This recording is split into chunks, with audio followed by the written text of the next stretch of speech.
So I have here 5 gallons of Beaujolais wine I made from a wine kit.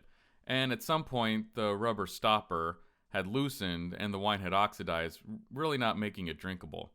So instead of throwing it out, I decided why not try to make some red wine vinegar. Purchased at my local pet store, these are the gadgets I'm going to use to complete this magical transformation. This method should convert my wine into vinegar in about a week instead of waiting months. I'll use one bucket for sanitizing my equipment, and the second bucket, the one with the spigot, for fermenting my vinegar. This spigot will come in handy later. To make filling the buckets up with water a little easier on myself, I bought some plumbing supplies from my local hardware store. Do whatever works best for you. To sanitize, I use Star San from my local brew shop. It's odorless and it's safe for food preparation. Just follow the directions on the bottle.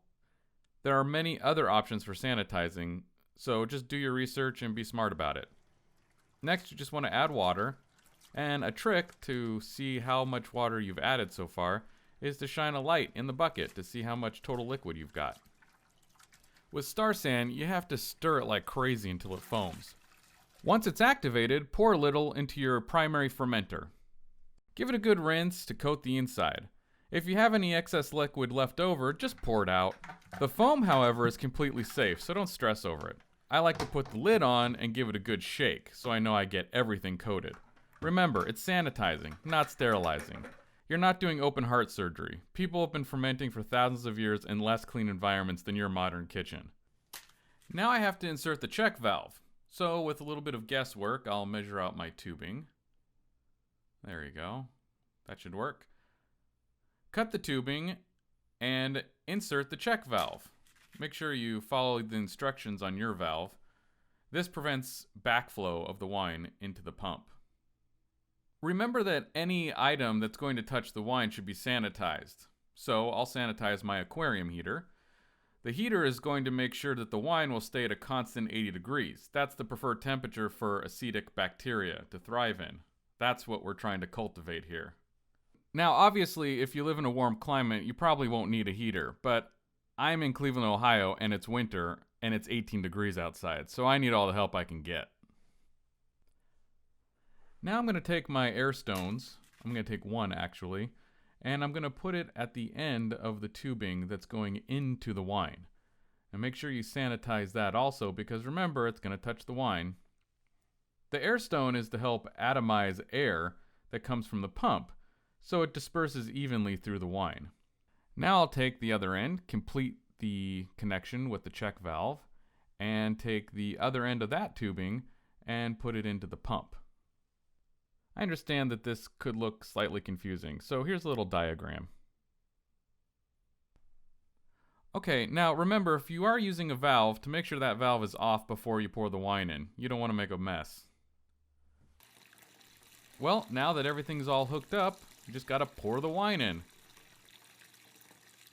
Now place the lid on loosely, not tight, because we do want airflow. And make sure you place it somewhere where it can sit undisturbed. I have my thermostat set to a nice cozy 80 degrees. Now I place the lid back on, because we don't want any bugs getting in. Now I'm going to hook up my pump to this wall timer.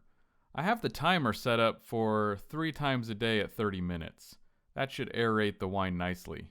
And finally, I placed this little LCD sticker thermometer on the side of the bucket so I can monitor the internal temperature. Next, let's turn on the pump, see if it works. Lots of oxygen getting into that wine.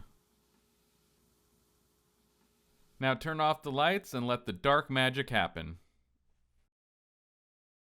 Well, here we are 2 days later, and everything seems to be going well.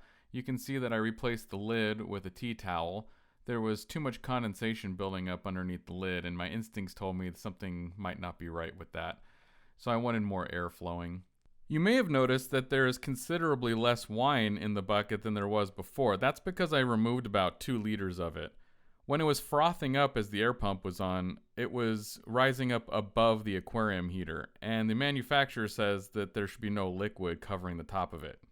So I took those extra 2 liters of wine and put them in a ceramic container where I then added about a cup of red wine vinegar that was unpasteurized. It says here that the mother's still in it, so maybe I can cultivate my own mother and use it for other things. If you're interested, you could watch my other video on that. Okay, well, back to the original batch. Overall, I'm pretty happy with the way things are progressing. It smells like something between wine and vinegar, and it also tastes like something in between that.